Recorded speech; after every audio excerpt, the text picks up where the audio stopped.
I recently got this earless keyboard and mouse, and it's been like nearly 1 month I have been using, and I never turned it off. So if there is a hard button to turn it off, and even in the mouse also you'll have a button to turn it off, but I never actually used it, and it's being quite nice to use. And if someone likes the keyboard sound, then it's for them.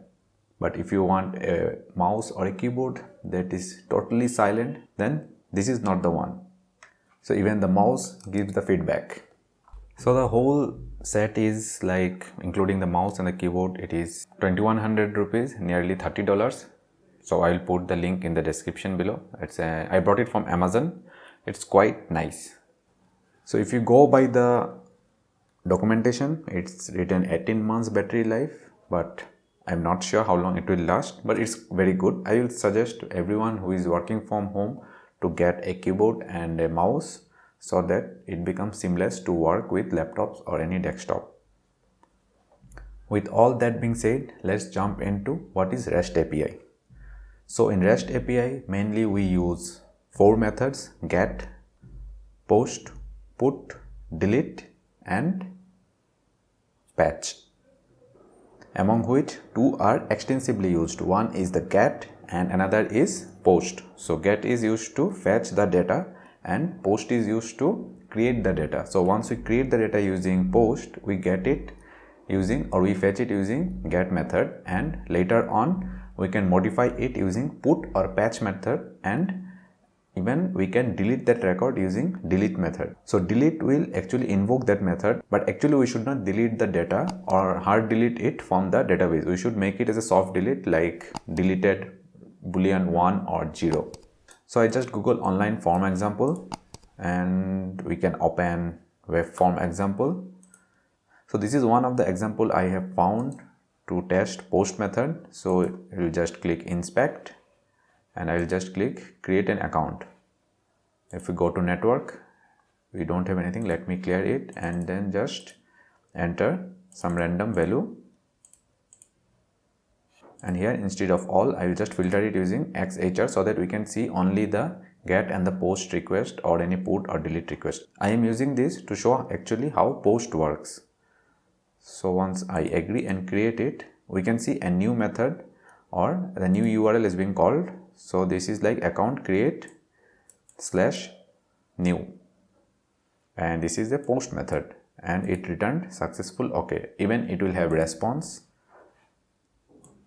So it's a JSON format that there is some error. So you can see that it is an invalid. So it returned, the server returned with some error code. So it depends on the programmer how to write the code. Here he has written 200, but here he has replied with code error. So it could have written like 401 or 500, some error occurred, and it depends on business logic also. So here I have taken 4 dummy examples. The best way is to use Postman. So in Postman, we had dummy REST API example, API v1. You can go to this documentation and check. So you can feel the sound of the keyboard. It's very good. I like this sound. So here we had 5 dummy methods. So 2 are get, 1 post, 1 put, 1 delete. So in Postman, I have just used this get method and version 1 employees. So if I hit the send button, here we can see that it returns success 200 okay in this time second, and what is the size of the data. So it's a JSON format. Best way is to use pretty and then just format it using JSON. So here we had all the list of employees with their salary, employee age and profile image. So here we had ID. So next is another get method. If we go and check the documentation, we had v1 employee, then /employee ID. So if I go here /employee ID, here let us see if we had 21. Here we had 21 Paul, even 19. So if I hit 21, we can see that it fetched that particular single record. And now we will try to create a entry or create an employee similar to this. So this we had done using browser. So for that we need to create the form, but for testing and all we will do using Postman. So in Postman what we'll do is like we will just open a new tab, and here we will change it to post and put the URL. So URL is v1 create, and then we will go to body and change it to raw and then JSON format, and I will just copy it and paste this JSON and change the name. My age is 30. Yeah, and just send the record. So you can see that it got created with ID 88, status 200. So this is another thing. For creation we will use status 201, means it got saved. And if I go to all employees, and at the end we can see that my profile got created. So if I want to fetch that profile, here we had that ID 26.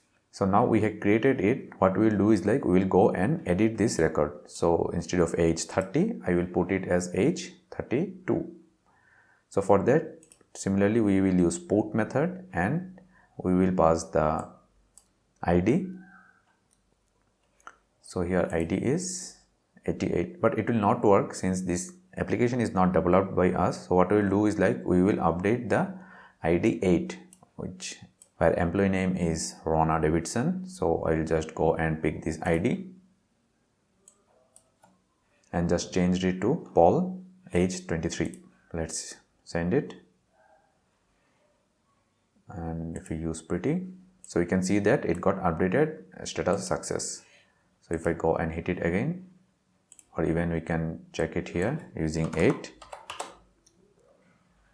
so you can see that it got updated to Paul, salary and thus age.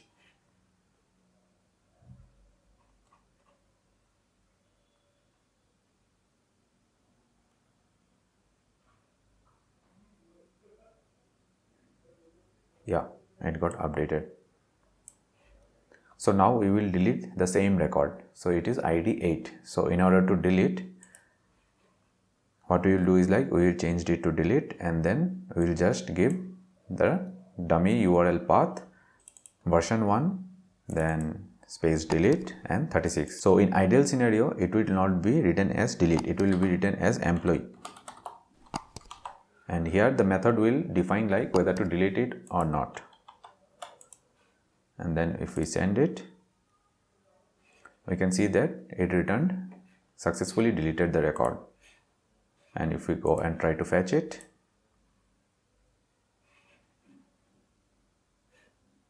okay, we had deleted row 36. Let me delete 8.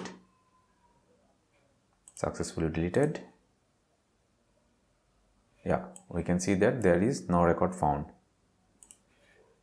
And if I try to get all the employees, we can see that after 7, 9 is there, 8 ID is not present. And if we want to do authentication, so we can pass it here, or even in the header we can pass the X client key or X API key. Similarly, it can be embedded in the header of post method, put method and delete method. So we can just put it like X API key or X consumer key, and we can pass the token number, or even with authorization we can use like bearer token and we can pass the token number. So that's all for this session. Don't forget to hit the subscribe button, and if it is helpful then hit the like button. Next we will see what is the difference between post and patch. I have not covered in this because those dummies APIs didn't implement patch method. So we will see how to implement patch and post in our own API. Till then, have a nice day. Bye bye.